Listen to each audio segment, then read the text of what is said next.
Continuação do livro Dois Irmãos, de Milton Ratum.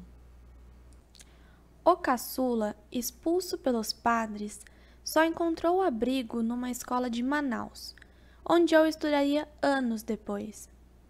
O nome do colégio era pomposo: Liceu Rui Barbosa, o Águia de Arraia.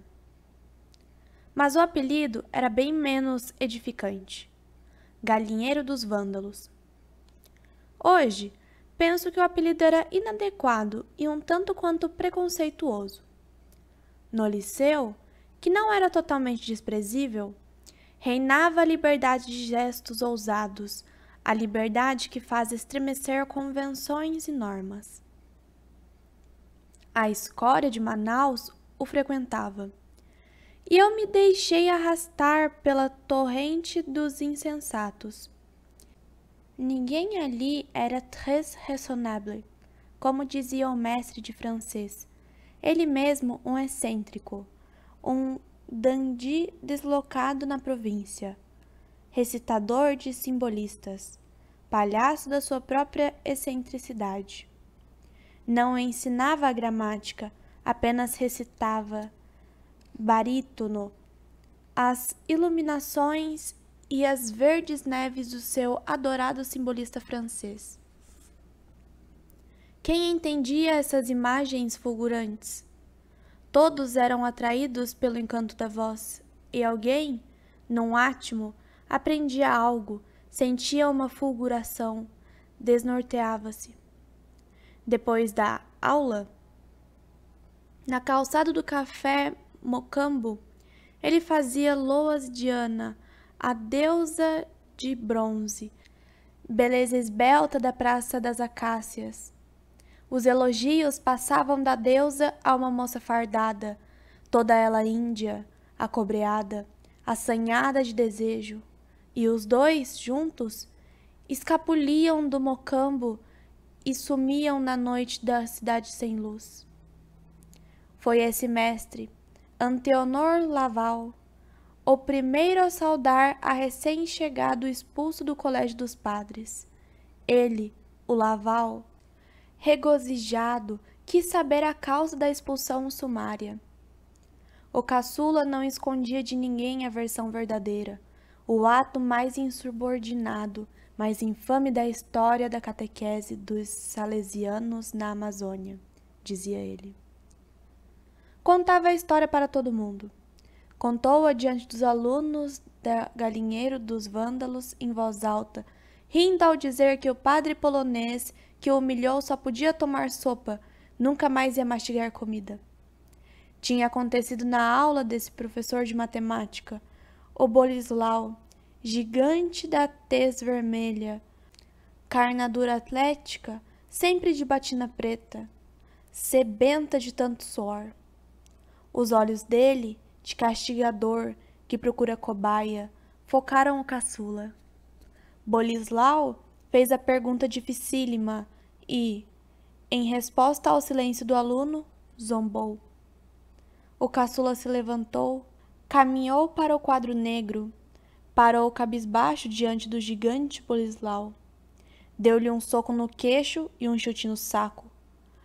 Um petardo tão violento que o pobre Bolislau se agachou, muito corcunda, e rodopiou como um peão bambo. Não gritou, grunhiu. E na lividez do rosto, os olhos claros saltaram, molhados. Houve um tumulto na sala, risos nervosos e risos de prazer antes do silêncio, antes da chegada do irmão diretor escoltado pela matilha de B10. O caçula não esquecera a humilhação de um antigo castigo. Ajoelhado ao pé de uma castanheira, desde o meio-dia até enxergar a primeira estrela no céu. Ele fora caçoado pelos internos que cercavam a árvore, gritavam: "E se chover, hein, valentão? E se cair um ouriço na tua cachola?"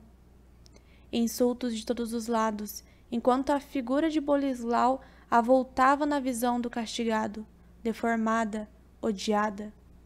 Não choveu, mas no céu meio embaçado o primeiro brilho demorou a aparecer. Por isso o caçula, ainda excitado com a vingança, dissera à mãe. O Bolislau, parrudão, viu todas as estrelas do céu, mamã. E nem tinha céu. Não é um milagre ver uma constelação sem céu?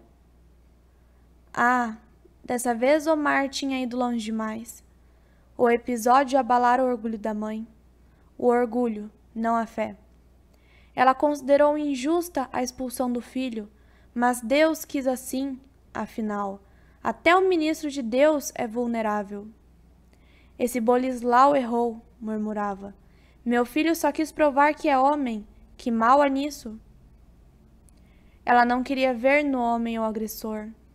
No galinheiro dos vândalos não havia nenhuma exigência. Os mestres não faziam chamada. Uma reprovação era uma façanha para poucos.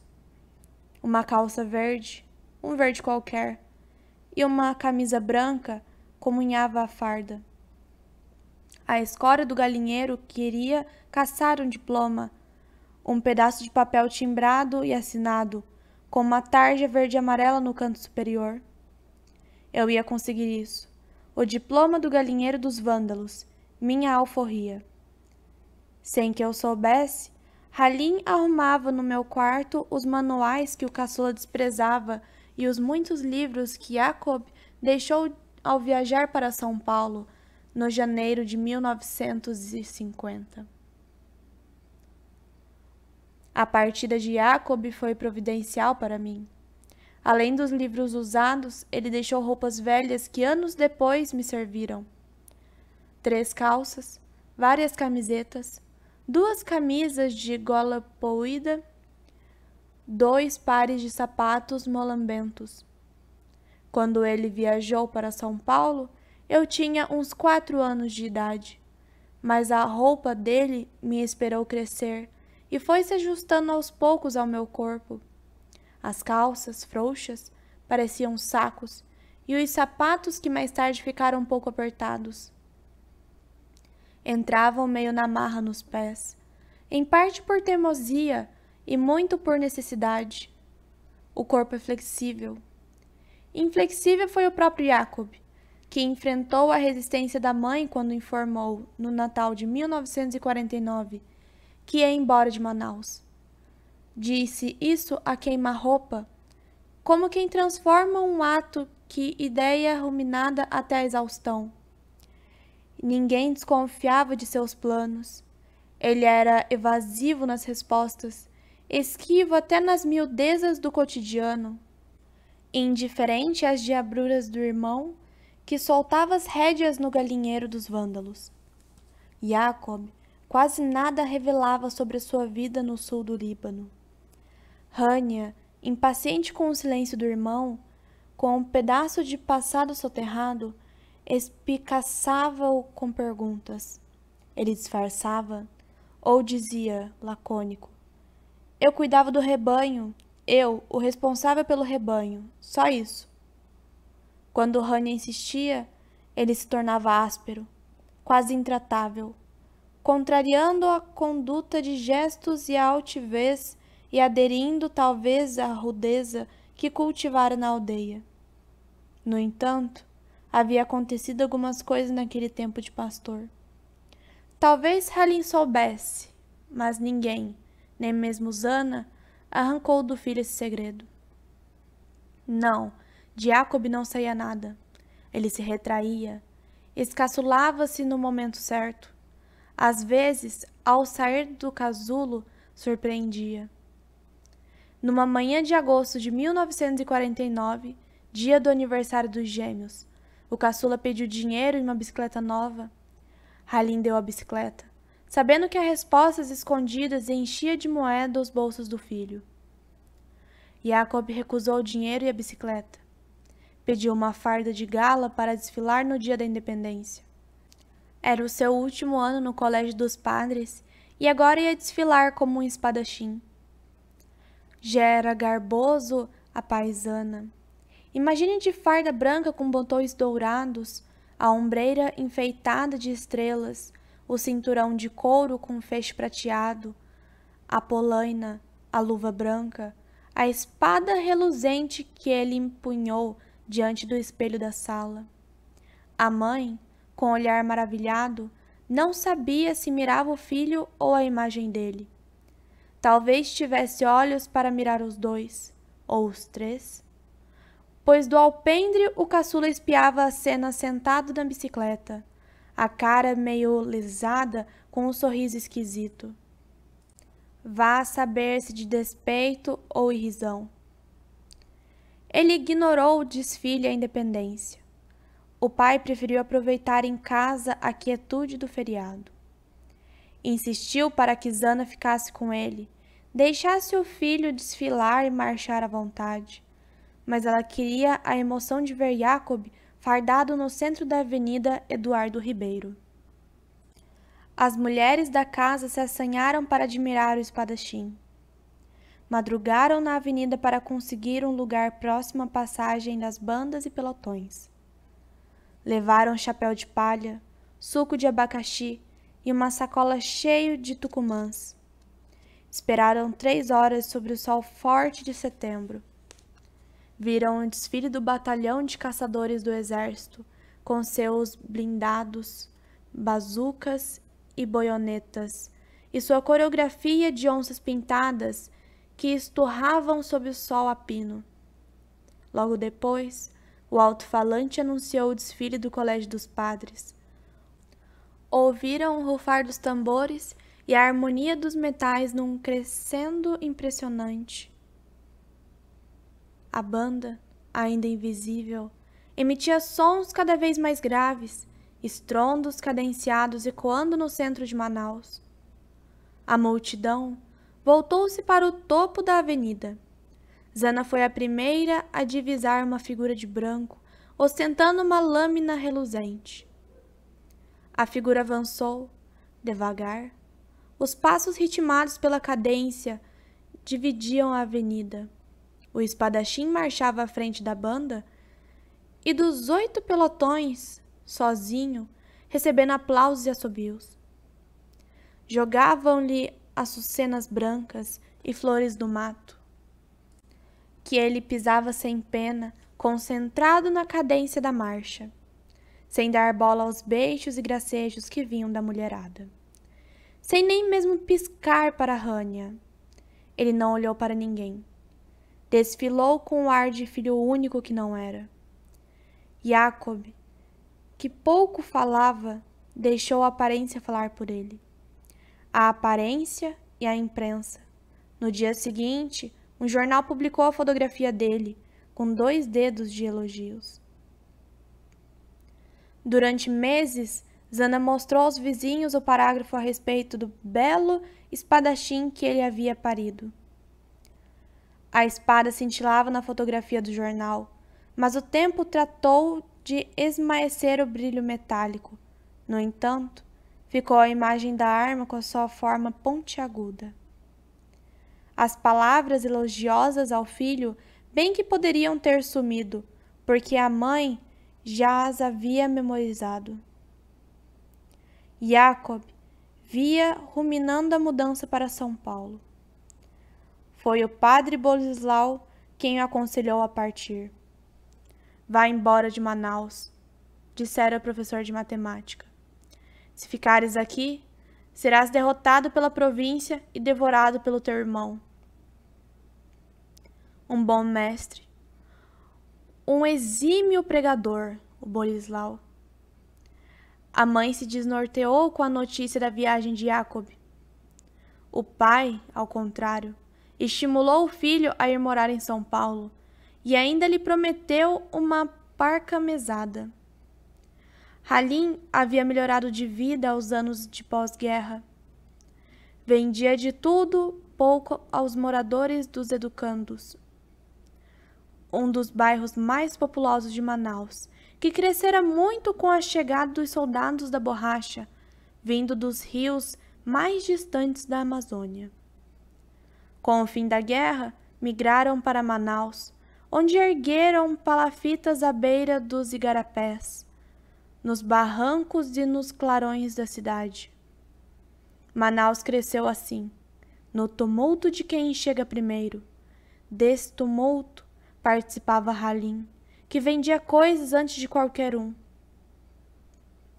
Vendia sem prosperar muito, mas atento à ameaça da decadência, que um dia ele me garantiu ser um abismo. Não caiu nesse abismo, nem exigiu de si grandes efeitos. O abismo mais temível estava em casa, e este Halim não pode evitar. O desfile com farda de gala fora a despedida de Jacob. Um pequeno espetáculo para a família e a cidade. No colégio dos padres, prestaram-lhe uma homenagem. Ganhou 2 medalhas e 10 minutos de elogios, e ainda foi louvado por latinistas e matemáticos. Os religiosos sabiam que o ex-aluno tinha futuro. Naquela época, Jacob e o Brasil inteiro parecia ter um futuro promissor. Quem não brilhou foi o outro, o caçula. Este sim, um ser opaco para padres e leigos. Um lunático alheio, inebriado com a atmosfera libertina do galinheiro dos vândalos e da cidade. Omar faltou ao jantar de despedida do irmão. Chegou de madrugada, no fim da festa, quando só os da família exaustos se despediam da última noite com Jacob. Halim estava orgulhoso. O filho ia morar sozinho no outro lado do país, mas ia precisar de dinheiro. Não podia viajar assim. Por um momento, a voz de Jacob ressoou na casa. Uma voz já de homem, cheia de decisão, dizendo: "Não, baba, não vou precisar de nada. Dessa vez, quem quis ir embora fui eu." Halim abraçou o filho. Chorou como havia chorado na manhã em que Jacob partira para o Líbano. Zana insistiu que lhe mandaria uma mesada, que ele não ia ter tempo para trabalhar. "Teus estudos", acrescentou. "Nem um centavo", ele disse olhando para a mãe. Então escutaram um ruído. Omar largara a bicicleta no quintal e armava a rede vermelha. Não estava embriagado. Demorou a pegar no sono e acordou várias vezes com o sol que lhe esquentava a cabeça. Irritava-o a ponto de esmurrar o chão e a parede. Ele foi esquecido. Por uma vez, Omar dormia sem a proteção das 2 mulheres. Só se levantou depois do almoço e não quis a comida fria. Estava atento aos movimentos da mãe, que só tinha olhos para o viajante. Halim ainda estava no quarto. Domingas arrumava na mala pacotes de farinha e mantas de pirarucu seco. O caçula não moveu uma palha. Continuou sentado à mesa, quieto diante do prato intocado, o olhar desviando furtivamente para o rosto do irmão. Sofria com a decisão de Jacob. Ele, o caçula, ia pertencer ali, ia reinar em casa, nas ruas, na cidade, mas o outro tivera a coragem de partir. O destemido, o indômito na infância, estava murcho, ferido. Ele queria sair da casa, mas não conseguia, disse-me Domingas. Não queria ver o irmão altivo, sereno, ouvindo a mãe pedir Jacob que lhe escrevesse uma carta por semana. Nem pensasse em deixá-la sem notícias, preocupada aqui nesse fim de mundo. Rania rondava o viajante e ajoelhava-se para murmurar palavras que só ele escutava. Domingas não tirava os olhos dele. E anos depois ela me contou que estava nervosa com a viagem de Jacob. Nem Zana podia impedi-lo de partir. As mãos agitadas de Domingas tiravam roupa da mala. Tentavam encontrar um lugar para o peixe seco e a farinha. Zana vigiava essa arrumação complicada. ia interferir quando a campainha tocou com insistência e Omar se adiantou. Correu para a porta de entrada e todos ouviram palavras atropeladas. "Quem é Omar?" perguntou a mãe. E logo depois, um bate-boca e um estalo da porta que se fecha e mais uma vez o som da campainha. "Por onde o Omar se meteu?" perguntou Zana. "Domingas, vai lá ver o que está acontecendo." Domingas fechou a mala e foi apressada para a porta. Depois a voz dela alta, num tom petulante. "Ele vai viajar daqui a pouquinho." Estalos de salto alto ecoaram no corredor. Zana lançou um olhar perplexo e depois desdenhoso para a mulher que entrava na sala procurando Jacob com os olhos. Ninguém ouvira falar dela desde aquela tarde em que o caçula rasgara o rosto do irmão no portão da casa dos Reinosos. Zana atribuía a cicatriz no rosto de Jacob ao demônio da sedução daquela menina aloirada.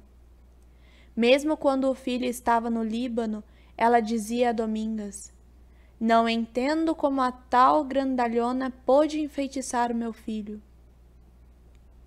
Às vezes, refazia a frase e dizia: "Não entendo como meu Jacob se deixou enfeitiçar por aquela osga." Parecia a mesma meninona, só que naquela visita a Lívia mostrava uma parte dos peitos e das coxas, disse-me Domingas. O resto do corpo de Lívia foi esquadrinhado pelos olhos arregalados de Zana, que lhe perguntou com uma voz maliciosa: "A querida veio se despedir do seu galã?" Lívia se afastou e saiu da sala, atraindo Jacob para o quintal. Sussurraram com muitos risinhos e logo sumiram no matagal dos fundos. Demoraram o tempo de sobremesa, do café expresso e da cesta. Zana, inquieta, fez um sinal a Domingas, que os encontrou perto da cerca. Estavam espirrachados no mato, e Jacob acariciava o ventre e os seios da mulher, adiando a despedida. Domingas ficou calada, ofegante. Agachou-se, balançou as folhas e torceu com raiva os galhos da fruta-pão. Observou a cena, boquiaberta, e se retirou com a boca seca, com sede daquela água. Lívia não apareceu. Deve ter saído pela ruela dos fundos. Depois, Jacob entrou sozinho na sala, o pescoço com arranhões e marcas de mordidas, a expressão ainda incendiada. Viajou assim mesmo, a roupa amarrotada, o rosto úmido, o cabelo aninhado talos, folhinhas e fios de cabelo amarelo. Viajou calado, deixando a casa que ele ocupara com parcimônia e discrição. Era pouco mais que uma sombra habitando um lugar. Deixou na casa a lembrança forte de duas cenas ousadas: o desfile com farda de gala e o encontro com a mulher que ele amava. Omar, mordido de ciúme, não tocou no nome do irmão, e a mãe, pura ânsia, dizia que o filho que parte pela segunda vez não volta mais a casa. O pai concordava, sem ânsia. Sonhava com um futuro glorioso para Jacob, e isso era mais importante que a volta do filho, mais forte que a separação. Os olhos acidentados de Halim se acendia enquanto dizia isso. Eu vi esses olhos muitas vezes, não tão acesos, mas tão pouco baços. Apenas cansados do presente, sem acenar para o futuro, qualquer futuro. Por volta de 1914, Galib inaugurou o restaurante Biblos no térreo da casa. O almoço era servido às 11, comida simples, mas com sabor raro. Ele mesmo, o viúvo Galib, cozinhava Ajudava a servir e cultivava a horta, cobrindo-a com um véu de tule para evitar o sol abrasador. No mercado municipal, escolhia uma pescada, um tucunaré ou um matrinchã. Recheava-o com farofa e azeitonas, assava-o no forno de lenha e servia-o com molho de gergelim. Entrava na sala do restaurante com a bandeja equilibrada na palma da mão esquerda. A outra mão enlaçava a cintura de sua filha Zana. Iam de mesa em mesa e Zana oferecia guaraná, água gasosa, vinho. O pai conversava em português com os clientes do restaurante, mascates, comandantes de embarcação, regatões, trabalhadores do Manaus Harbor. Desde a inauguração, o Biblos foi um ponto de encontro de imigrantes libaneses, sírios e judeus marroquinos, que trabalhavam na Praça Nossa Senhora dos Remédios e nos quarteirões que a rodeavam. Falavam português misturado com árabe, francês e espanhol, e dessa algaravia surgiam histórias que se cruzavam.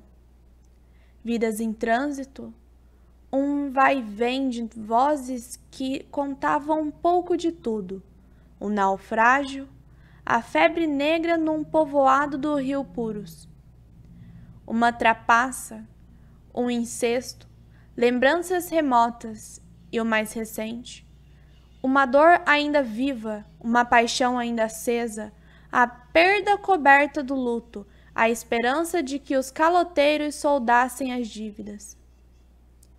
Comiam, bebiam, fumavam, e as vozes prolongavam o ritual, adiando a cesta. Quem indicou o restaurante ao jovem Halim foi o amigo que dizia poeta, um certo Abbas, que tinha morado no Acre e agora vivia navegando no Amazonas, entre Manaus, Santarém e Belém. Halim passou a frequentar o Biblos aos sábados. Depois ia todas as manhãs, beliscava uma posta de peixe, uma berinjela recheada ou um pedaço de macaxeira frita. Tirava do bolso a garrafinha de araque, bebia e se fartava no tanto olhar para Zana. Passou meses assim, sozinho num canto da sala, agitado ao ver a filha de Galib, acompanhando com o olhar os passos da gazela. Contemplava o rosto ansioso, à espera de um milagre que não acontecia. Ia pescar nos lagos e trazia tucunarés e postas de surubim para Galib. O dono do Biblos lhe agradecia, não cobrava o almoço, e Halim se entusiasmava com essa intimidade que ainda não bastava para aproximá-lo de Zana.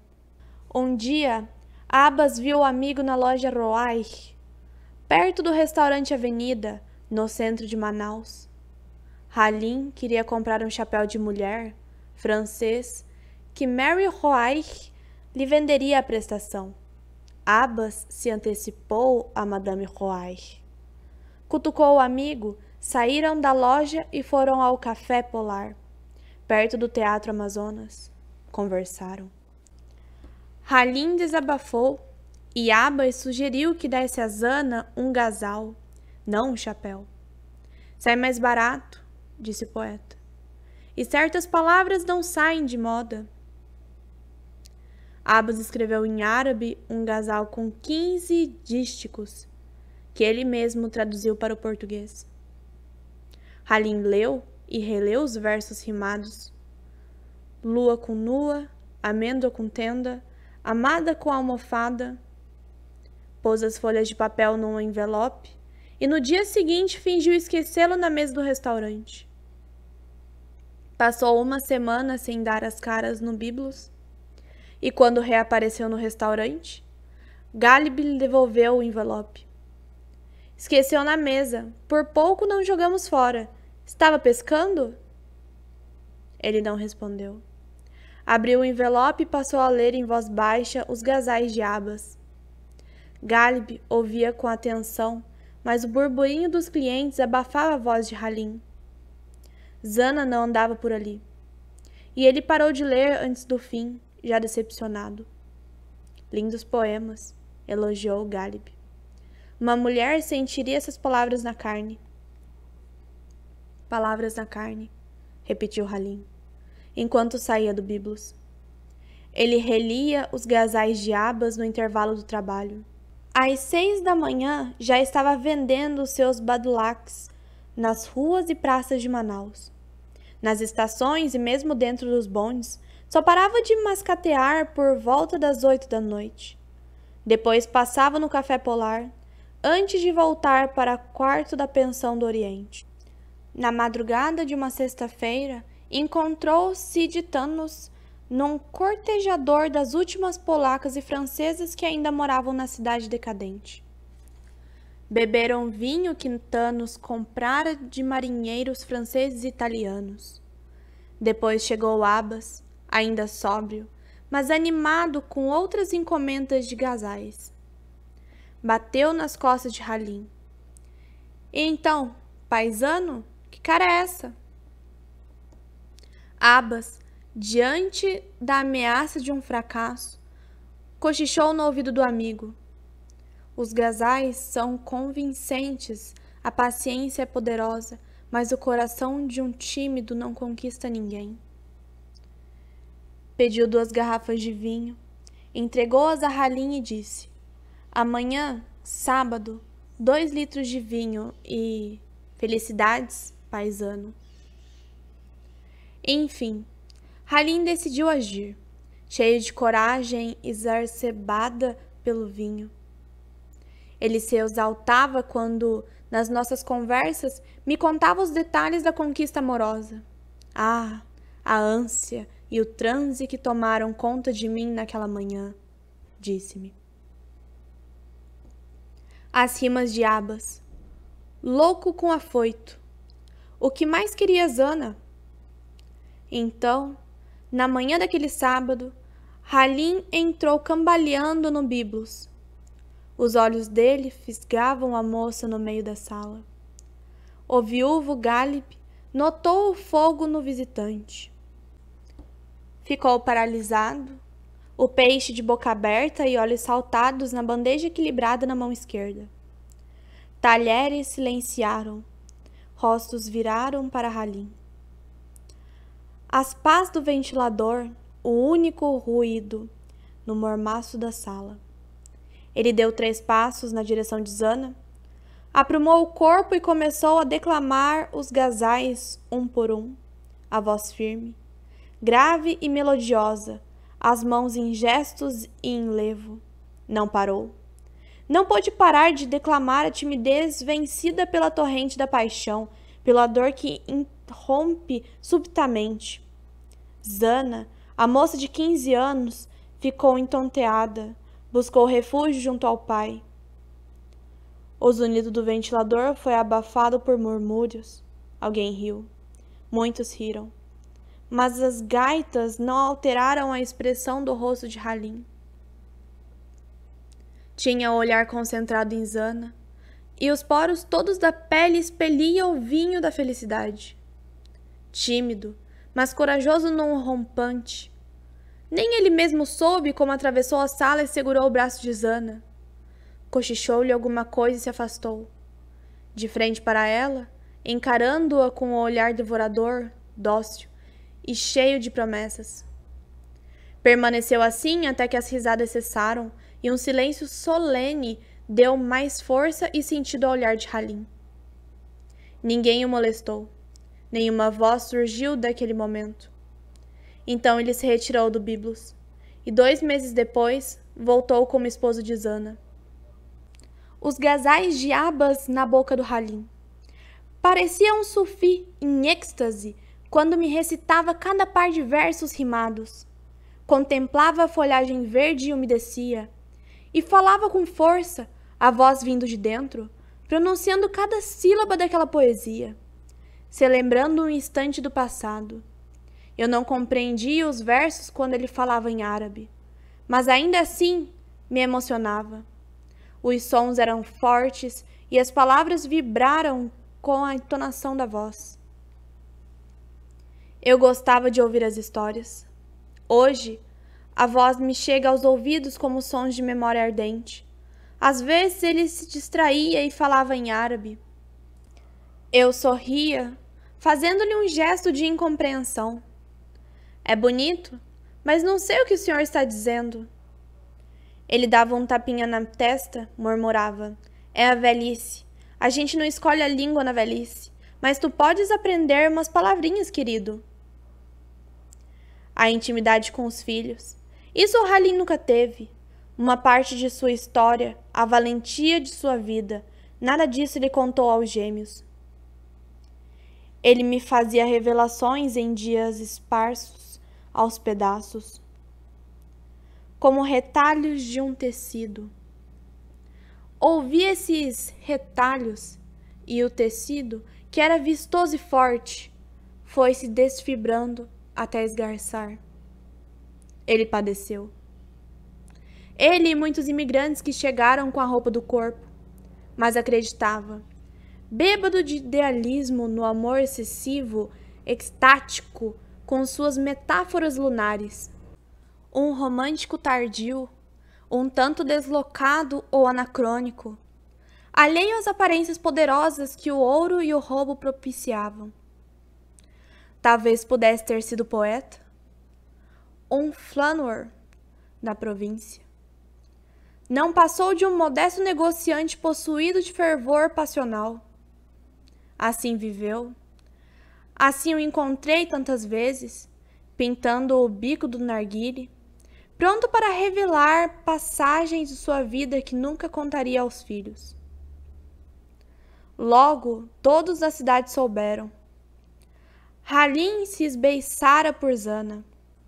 As cristãs marônitas de Manaus, velhas e moças, não aceitavam a ideia de ver Zana casar-se com um muçulmano. Ficavam de vigília na calçada do Biblos. Encomendavam novenas para que ela não se casasse com Halim. Diziam a Deus e o mundo fuxicos assim, que ele era um mascate, um tec-tec qualquer, um rude, um maometano das montanhas do sul do Líbano que se vestia como um pé rapado e matraqueava nas ruas de praças de Manaus. Galib reagiu, enxotou as beatas. Que deixassem sua filha em paz, aquela ladainha prejudicava o movimento do bíblo. Zana se recolheu ao quarto. Os clientes queriam vê-la, e o assunto do almoço era só este: a reclusão da moça, o amor louco do maometano. Inventaram que Halim havia oferecido um dote ao viúvo, e outras lorotas, mais maldosas vozes que todos os cantos ricochetando aqui e ali. Praga de palavras. Cada um inventa duas ou todos acreditam.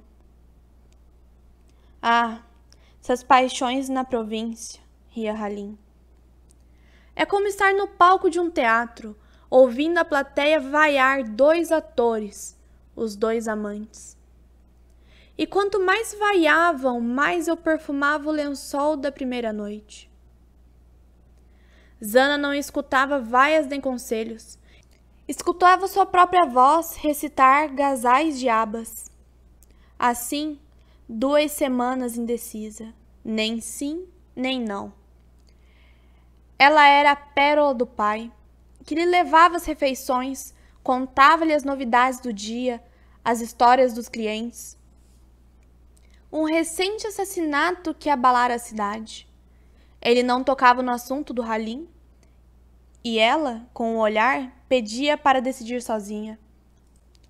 Tempos depois, entendi por que Zana deixava Halim falar sobre qualquer assunto. Ela esperava, a cabeça meio inclinada, o rosto sereno, e não falava. Dona de si, uma só vez, palavras em cascata, com a confiança de uma cartomante. Foi assim desde os 15 anos. Era possuída por uma teimosia silenciosa, matutada, uma insistência em fogo brando. Depois, armada por uma convicção poderosa, golpeava ferinamente e decidia tudo, deixando o outro estatelado. Assim fez. Solitária, reclusa entre quatro paredes, extasiada com os gasais de abas, Zana foi falar com o pai. Já havia decidido casar-se com Halim, mas tinham de morar em casa, nesta casa, e dormir no quarto dela. Fez a exigência ao Halim na frente do pai, e fez outra. Tinham de casar diante do altar de Nossa Senhora do Líbano, com a presença das maronitas e católicas de Manaus. Galib convidou alguns amigos do porto de Catraia, das escadarias de remédios, pescadores e peixeiros que abasteciam biblos, e também compradores de lagos da ilha do Careiro e do Paraná do Cambiche. Uma mistura de gente, de línguas, de origens, trajes e aparências. Juntaram-se na igreja Nossa Senhora dos Remédios e juntos ouviram homília do padre Zorayer. Já era noitinha quando apareceram abas e ciditanos, acompanhados por duas cantoras de um cabaré de Praça Pedro II. Não entraram na igreja, mas eram fotografados ao lado dos noivos e participaram do jantar de biblos, que acabou numa festança embalada pela voz rouca de uma das cantoras e pelas caixas de vinho francês ofertadas por Thanos. Halim me mostrou o álbum do casamento, de onde tirou uma fotografia que apreciava. Ele, elegante, beijando a moça morena, ambos cercados por orquídeas brancas. O beijo tão esperado, sem nenhum pudor, nenhuma reverência às ratas da igreja e do Zorayer. Os lábios de Halim colados nos de Zana, que, assustada, os olhos abertos, não esperavam um beijo tão voraz no altar. Foi um beijo guloso e vingativo, disse-me Halim. Calei aquelas matracas e todos os gasais do Abbas estavam naquele beijo. Então era isso. Assim. Ela, Zana, mandava e desmandava na casa, na empregada, nos filhos. Ele, paciência só. Um Jó apaixonado e ardente, aceitava.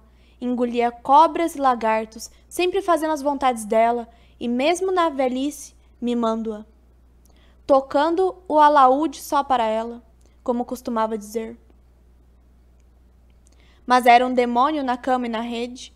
Ele me contou cenas de amor com maior naturalidade, a voz pastosa, pausada, a expressão libidinosa no rosto estriado, molhado de suor, molhado pela lembrança das noites, tardes e manhãs, em que os dois se enrolavam na rede. O leito preferido do amor, ali onde os poderes de Zana se desmanchavam em malopeia de gozo e riso. Algaravias do desejo, repetia Halim, citando as palavras de Abbas. Ele abanava o tabaco do narguile, a fumaça cobria-lhe o rosto e a cabeça, e o sumiço momentâneo de suas feições era acompanhado de um silêncio. O intervalo necessário para recuperar a perda de voz ou imagem. Essas passagens da vida devoradas pelo tempo. Aos poucos, a fala voltava. Membranas do passado rompidas por súbitas imagens. Não viajaram. Passaram 3 noites no Hotel América. Arquivos do mundo, mergulhados na ardência da paixão. Depois, Halim quis passar uma noite ao ar livre, nas cachoeiras do Tarumã, perto de Manaus. Quando voltaram ao Biblos, Zana sugeriu ao pai que viajasse para o Líbano, revisse os parentes, a terra, tudo. Era o que Galib queria ouvir. E partiu, a bordo do Hildebrand, um colosso de navio que tantos imigrantes trouxe para a Amazônia. Galib, o viúvo. Dele só restou uma fotografia muito antiga, o rosto com um ar bonachão em fundo azulado, imitando pintura. O bigode terminava em finas espirais e o cabelo, uma juba grisalha, roçava a moldura dourada. Os olhos graúdos cresceram ainda mais no rosto da filha. A foto de Galib ficou pendurada na sala para quem quisesse admirar. Ele preparou e serviu o último almoço, a festa de um homem que regressa à pátria. Já sonhava com o Mediterrâneo, com um país do mar e das montanhas. Sonhava com os cedros, seu lugar. Para lá voltou, reencontrou partes dispersas do clã. Os que permaneceram, os que renunciavam a pendurar-se em busca de outro lar. Zana recebeu 2 cartas do pai, que estava morando em Biblos, na mesma casa que ela. Zana havia nascido. Ele festejava a volta cozinhando as cepipes amazônicos, o pirarucu seco com farofa, tortas de castanhas, coisas que levara do Amazonas. 2 cartas, depois nada. Em Biblos, dormindo na casa perto do mar, ele morreu. Mas a notícia tardou a chegar, e quando Zana soube, se trancou no quarto do pai, como se ele ainda estivesse por ali. Depois balbuciou para o esposo: agora sou órfão de pai e mãe. Quero filhos, pelo menos 3. Chorava que nem uma viúva, disse-me Halim. Se esfregara nas roupas do pai, cheirava tudo que tinha pertencido ao Galib. Ela se agarrou às coisas, e eu tentava dizer que as coisas não têm alma nem carne. As coisas são vazias, mas ela não me ouvia. Halim tragou. Expeliu a fumaça pelas narinas. Tossiu ruidosamente. De novo, silenciou, e dessa vez eu não soube se era esquecimento ou pausa para meditar. Ele era assim. Não tinha pressa para nada, nem para falar. Devia amar sem ânsia aos bocadinhos, como quem sabe saborear uma delícia. Como poderia enriquecer? Nunca poupou o vintém, esbojava na comida, nos presentes para a Zana, nas vontades dos filhos. Convidava os amigos para partidas de gamão ou taule, e era uma festa, noitadas de grande demora, cheias de comilança. Voltar para a terra natal e comer, suspirou Halim. Melhor permanecer, ficar quieto no canto onde escolhemos viver. 2 semanas trancadas no quarto, 2 semanas sem dormir com Halim. Gritava o nome do pai, atordoada, fora de si, inacessível. Os vizinhos escutavam, tentavam consolá-la em vão. O oceano a travessia, como tudo era tão distante, lamentou Halim. Quando alguém morria no outro lado do mundo, era como se desaparecesse numa guerra, num naufrágio. Nossos olhos não contemplavam o morto, não havia nenhum ritual, nada, só um telegrama, uma carta. A minha maior falha foi ter mandado o Jacob sozinho para a aldeia dos meus parentes, disse com uma voz sussurrante. Mas Ana quis assim. Ela decidiu. Uma carta de Jacob, pontual, chegava de São Paulo no fim de cada mês. Zana fazia da leitura um ritual, lia como quem lê um salmo ou uma surata. A dicção, emocionada, alternava com uma pausa, como se quisesse escutar a voz do filho distante. Domingas se lembrava dessas sensações de leituras. Eram tristes só em termos, porque Halim convidava os vizinhos e a leitura era pretexto para um jantar festivo. Domingas percebia essa artimanha de Halim. Sem festa, Zana ficaria deprimida, pensando no frio que o filho sentia, na babugem que devia estar engolindo, coitadinho. Na solidão das noites, num quarto úmido de pensão Veneza, no centro de São Paulo. Com poucas palavras, Jacob pintava o ritmo de sua vida paulistana. A solidão e o frio não incomodavam. Comentava os estudos, a perturbação da metrópole, a seriedade e a devoção das pessoas ao trabalho. De vez em quando, ao atravessar a Praça da República, parava para contemplar a imensa seringueira. Gostava de ver a árvore amazônica no centro de São Paulo, mas nunca mais a mencionou. As cartas iam revelando um fascínio por uma vida nova, o ritmo dos desgarrados da família que vivem só. Agora não morava numa aldeia, mas numa metrópole. Meu filho paulista, brincava Zana, orgulhosa e preocupada ao mesmo tempo. Temia que Jacob nunca mais voltasse. Aos poucos, esse desgarrado foi empurrando sua capacidade de abstração. No 6º mês de vida paulistana, começou a lecionar matemática. Abreviou as cartas, 2 ou 3 parágrafos curtos, ou apenas um, mero sinal de vida e uma notícia que justificava a carta.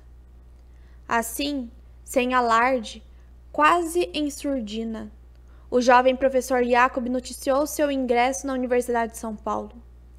Não ia ser matemático, ia ser engenheiro, um politécnico calculista de estruturas. Zana não entendeu direito o significado da futura profissão do filho, mas engenheiro já bastava e era muito bom. Um doutor. Os pais mandaram-lhe dinheiro e um telegrama. Ele agradeceu as belas palavras e devolveu o dinheiro. Entenderam que o filho nunca mais precisaria de um vintém. Mesmo se precisasse, não lhes pediria. As cartas rareavam e as notícias de São Paulo pareciam sinais de um outro mundo.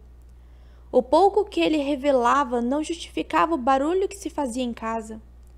Um bilhete com palavras vagas podia originar um festejo. Zana aderiu à comemoração, que no início era mensal e depois foi rareando, de modo que as poucas linhas enviadas por Jacob passavam por Manaus como um cometa de brilho pálido. Os acenos intermitentes da metrópole, o dia a dia na pensão Veneza, os cinemas de São João, os passeios de bonde, os burburinhos do viaduto do chá e os sisudos mestres engravatados, venerados por Jacob. Na primeira foto que enviou, trajava paletó e gravata e tinha o ar posudo que lembrava o espadachim no desfile da Independência. Como está diferente daquele montanhês que vi no Rio, comentou Halim, migrando à imagem do filho. O montanhês é teu filho, disse Zana. O meu é outro. É esse futuro doutor em frente do teatro municipal. Um outro Jacob, usando a máscara do que havia de mais moderno no outro lado do Brasil. Ele se sofisticava, preparando-se para dar o bote. Minhoca que se quer serpente, algo assim. Conseguiu. Deslizou em silêncio sobre a folhagem. Por fora, era realmente outro. Por dentro, um mistério e tanto. Um ser calado que nunca pensava em voz alta. Cresci vendo as fotos de Jacob e ouvindo a mãe dele ler as suas cartas. Numa das fotos, posou com a farda do exército. Outra vez uma espada, só que agora a arma de 2 gumes dava mais poder ao corpo do oficial do reserva. Durante anos, essa imagem do galã fardado me impressionou. Um oficial do exército e futuro engenheiro da escola politécnica. Já Omar era presente demais. Seu corpo estava ali, dormindo no alpendre. O corpo participava de um jogo entre a inércia de ressaca e a euforia da farra noturna. Durante a manhã, ele se esquecia do mundo, era um ser imóvel, embrulhado na rede. No começo da tarde, rugia, faminto, bon vivant, em tempo de penúria. Era, na aparência, indiferente ao êxito do irmão. Não participava da leitura das cartas, ignorava o oficial da reserva e futuro politécnico. No entanto, mangava das fotografias expostas na sala. Um lesão com pinta de importante, ele dizia, e com uma voz tão parecida com a do irmão. Domingas, assustada, procurava na sala um Jacob de carne e osso. A mesma voz, a mesma inflexão na minha mente, a imagem de Jacob era desenhada pelo corpo e pela voz de Omar. Nestes habitavam os gêmeos, porque Omar sempre esteve por ali, expandindo sua presença na casa para apagar a existência de Jacob. Quando Rania beijava as fotos do irmão ausente, Omar fazia umas caretas, se exibia, era um contorcionista tentando atrair a atenção da irmã. Mas a lembrança de Jacob triunfava. As fotografias emitiam sinais fortes, poderosos de presença. Jacob sabia disso? Sempre com a expressão alterneira, o cabelo penteado, o paletó impecável, as sobrancelhas grossas e arqueadas, e um sorriso sem vontade, difícil de compreender. O duelo entre os irmãos era uma centelha que prometia explodir. Duelo? Melhor chamar de rivalidade, alguma coisa que não deu certo entre gêmeos ou entre nós e eles, revelou-me Halim, migrando a seringueira centenária do quintal. Os gêmeos não nasceram logo depois da morte de Galib.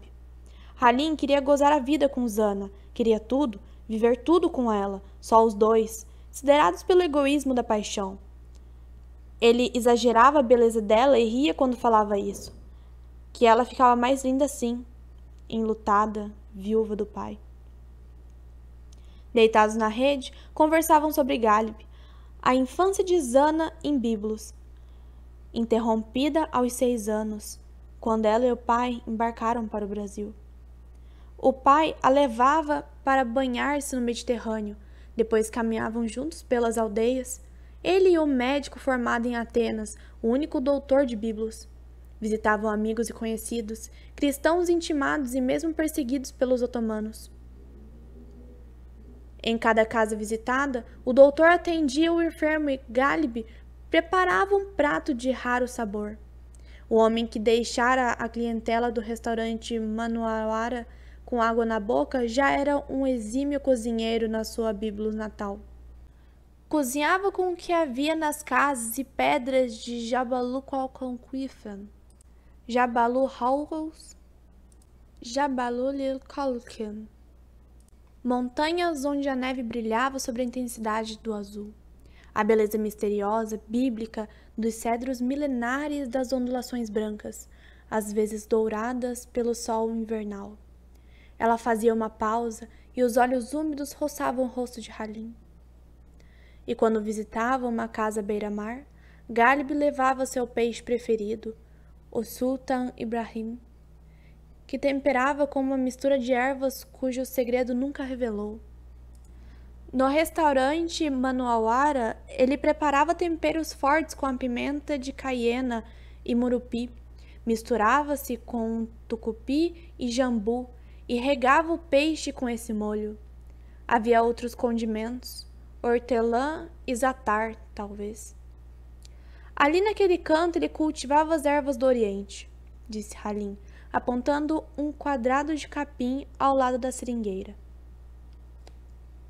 Enlutada, Zana se esquivava das carícias do marido e voltava ao assunto, falando na imagem do pai, no rosto do pai, nos gestos do homem que a criara desde a morte de sua mãe. Passou um bom tempo sem tirar da boca o nome de Galib. Os sonhos que ela lhe contava, pai e filha abraçados à beira-mar, entrando na água que levou a mãe dela. Os dois, junto no sonho, sempre perto do mar, contemplando o rochedo escuro como um navio encalhado, enferrujado. Relembrou o dia em que leu para o pai os gazais e disse, a queima-roupa, sem um triz de hesitação, vou me casar com esse Halim. Passei meses assim, rapaz, ele disse balançando a cabeça. 4, 5 meses, nem sei mais. Pensei que ela não gostava mais de mim, pensei que em levá-la a Biblos, desenterrar o Galib e dizer para ela, fica com os ossos do teu pai, ou então vamos levar essa ossada para o Brasil, aí tu conversas com o resto dele até o fim da vida. Não disse nada disso. Esperou, paciente, insistente na paciência. Então ela sugeriu que abrisse um pequeno comércio na rua dos Barés. entre o porto e a igreja. Ali o movimento era de multidão, um vai-vem noite e dia. Fechariam um restaurante porque todos aqueles clientes, com suas anedotas obscenas, histórias de naufrágios e seres encantados, lembravam-lhe o pai. Halim concordou. Concordava com tudo, desde que todos os sentimentos terminassem na rede ou na cama ou mesmo no tapete da sala. Na época em que abriram a loja, uma freira, irmãzinha de Jesus, ofereceu-lhe uma órfã, já batizada e alfabetizada. Domingas, uma beleza de Cunhantã, cresceu nos fundos da casa, onde havia 2 quartos, separados por árvores e palmeiras. Uma menina mirrada que chegou com a cabeça cheia de piolhos e rezas cristãs, lembrou Halim. Andava descalça e tomava bênção da gente. Parecia uma menina de boas maneiras e bom humor, nem melancólica, nem apresentada. Durante um tempinho, ela nos deu um trabalho danado, mas Ana gostou dela. As duas rezavam juntas as orações que uma aprendeu em Biblos e outra no orfanato das freiras, aqui em Manaus. Halim sorriu ao comentar a aproximação da esposa com a Índia. O que a religião é capaz de fazer, ele disse, pode aproximar os opostos, o céu e a terra, a empregada e a patroa. Um pequeno milagre, desses que servem para a família e gerações vindouras, pensei.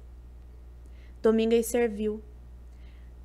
E só não serviu mais porque a vi morrer, quase tão mirrada como no dia em que chegou a casa, e quem sabe ao mundo. Ela se assustava com o estardalhaço que os portões faziam na hora do amor e se impressionava como Zana, tão devota, se entregava com tanta fúria a Halim. Parece que toda a tara do corpo deles aparecem nessa hora, disse-me Domingas, numa tarde em que enxaguava no tanque os lençóis dos patrões.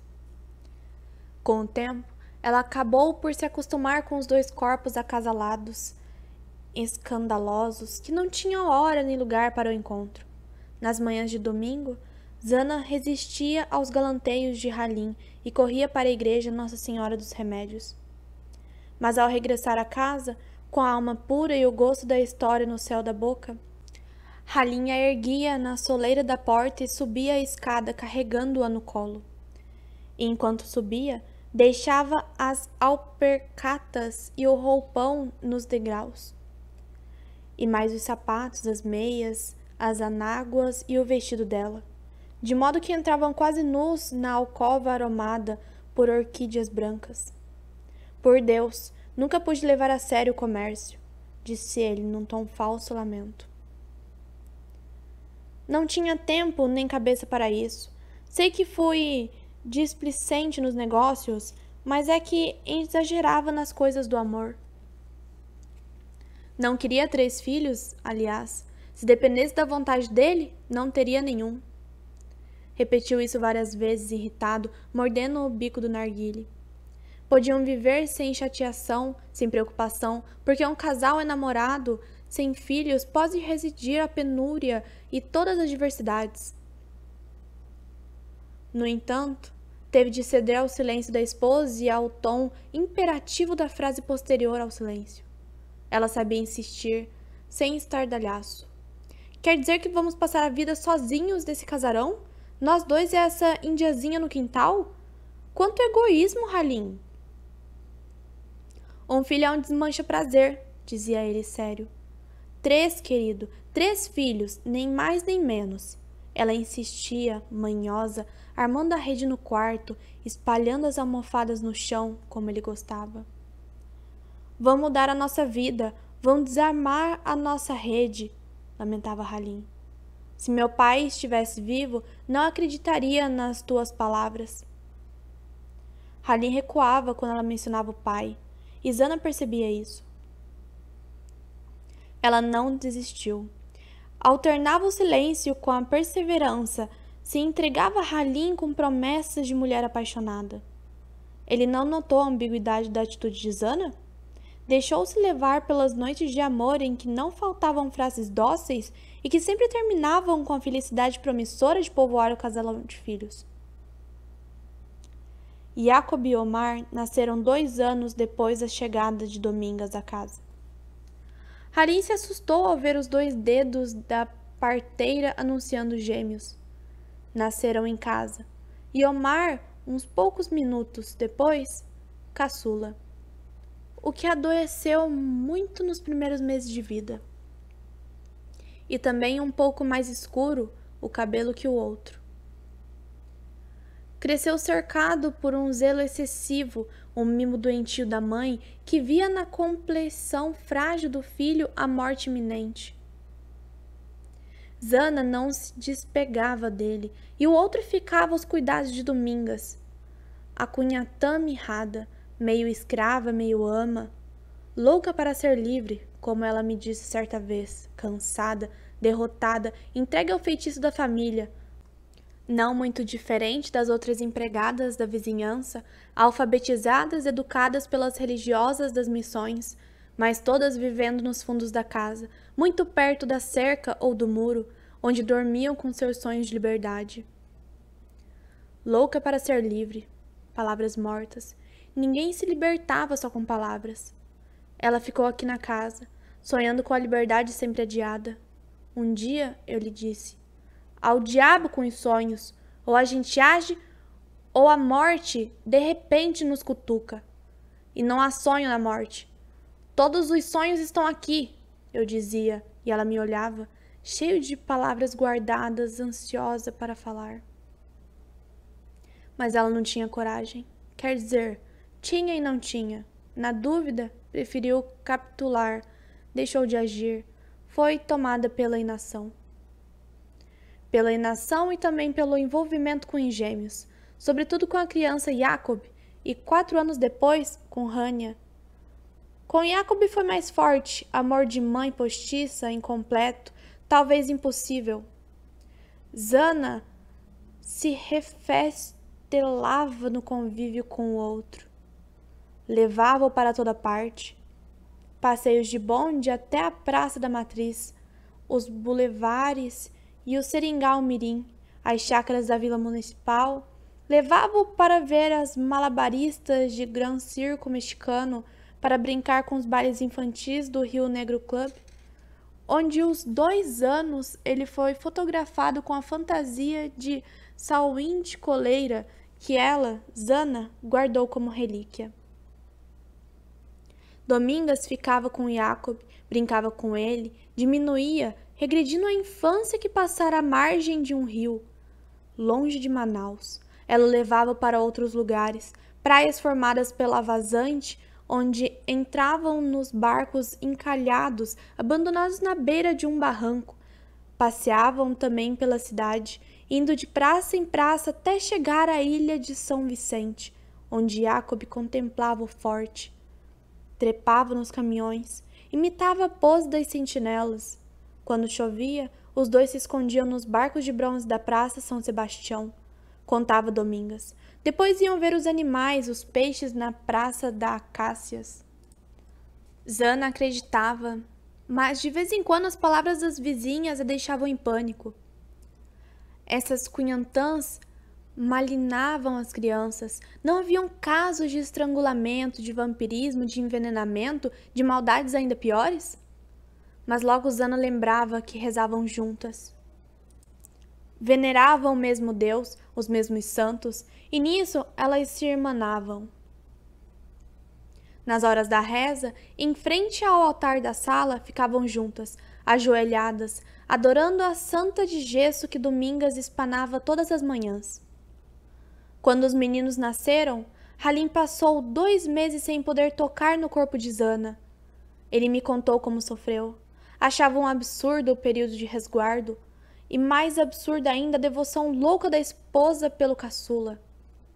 Ele passava o dia na loja, entretido com os fregueses e os vadios que perambulavam pelos corredores do porto, ensinando-os a jogar gamão, bebendo araque no gargalo, como nos tempos de conquista amorosa, na recitação dos gazais de abas.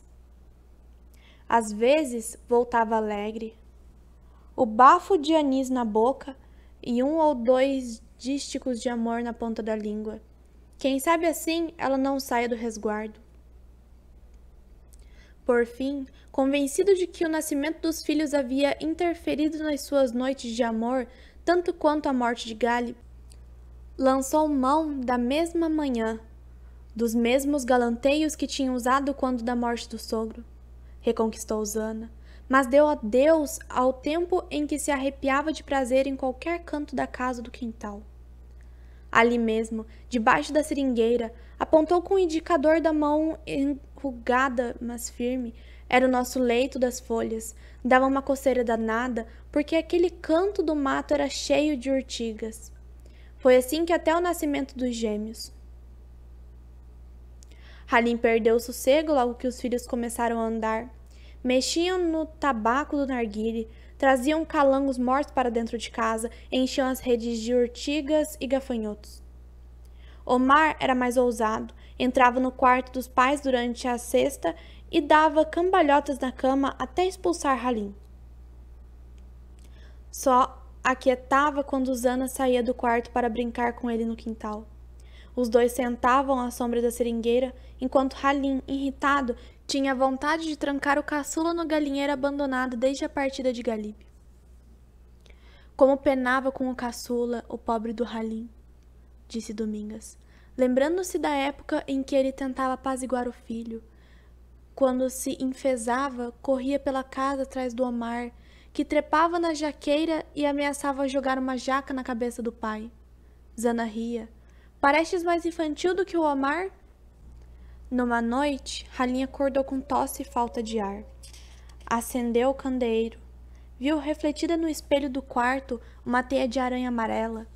Sentiu o cheiro de fumaça e pensou que o mosquiteiro ardia lentamente ao lado dele. Saltou da cama e viu o caçula aninhado com o corpo de Zana. Expulsou-o do quarto aos gritos, acordando todo mundo, acusando Omar de incendiário, enquanto Zana repetia: "Foi um pesadelo, nosso filho nunca faria isso." Discutiram no meio da noite, até que ele saiu da casa batendo a porta com fúria. Atrás dele correram Zana e Domingas, e o alcançaram perto de um quiosque de mercado municipal. Estavam de pé, fumando, olhando os barcos pesqueiros iluminados que acabavam de atracar no porto da escadaria. Disse às duas mulheres que voltaria mais tarde e passou o resto da noite relembrando o pesadelo. O olhar nos barcos e no Rio Negro, até que as vozes e os risos do alvorecer o devolveram à realidade. Estava descalço, de pijama, e os primeiros peixeiros da manhã pensaram que estivesse louco. Um deles o conduziu para casa puxando-o pelo braço como um sonâmbulo.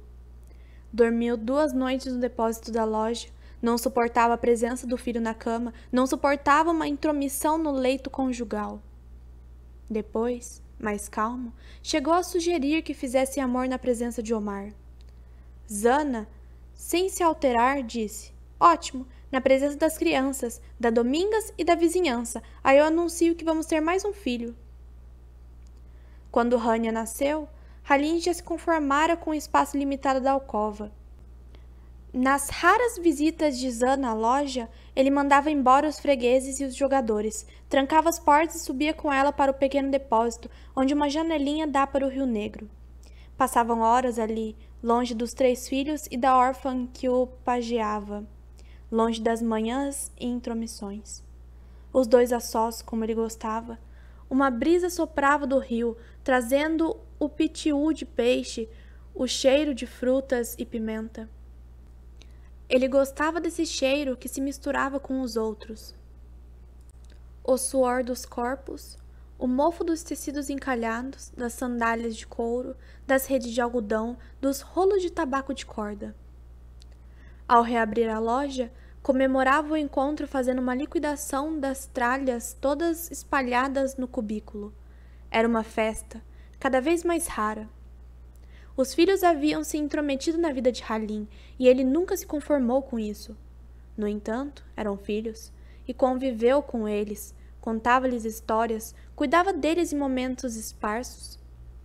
Levava-os para pescar no lago do Puraquecoara e remavam no Paraná do Cambiche, onde Halim conhecia criadores de gado, donos de fazendolas. Foi o que se poderia chamar de pai, só que um pai consciente de que os filhos tinham lhe roubado um bom pedaço de privacidade e prazer. Anos depois, iriam roubar-lhe serenidade e o bom humor. Ele advertia a esposa sobre o excesso de mimo com caçula, a criança delicada que por pouco não morrera de pneumonia. Meu micro preto, meu peludinho, Zana dizia a Omar, para desespero de Halim. O peludinho cresceu e aos 12 anos já tinha a força e a coragem de um homem. Fez os diabos, o Omar... Mas não quero falar sobre isso, disse ele, fechando as mãos. Me dá raiva comentar certos episódios. E para um velho como eu, o melhor é recordar outras coisas, tudo que me deu prazer. É melhor assim, lembrar o que me faz viver mais um pouco. Calou sobre o episódio da cicatriz. Calou também sobre a vida de Domingas. No entanto, depois de insistir muito, arranquei dela alguns minutos de confissão.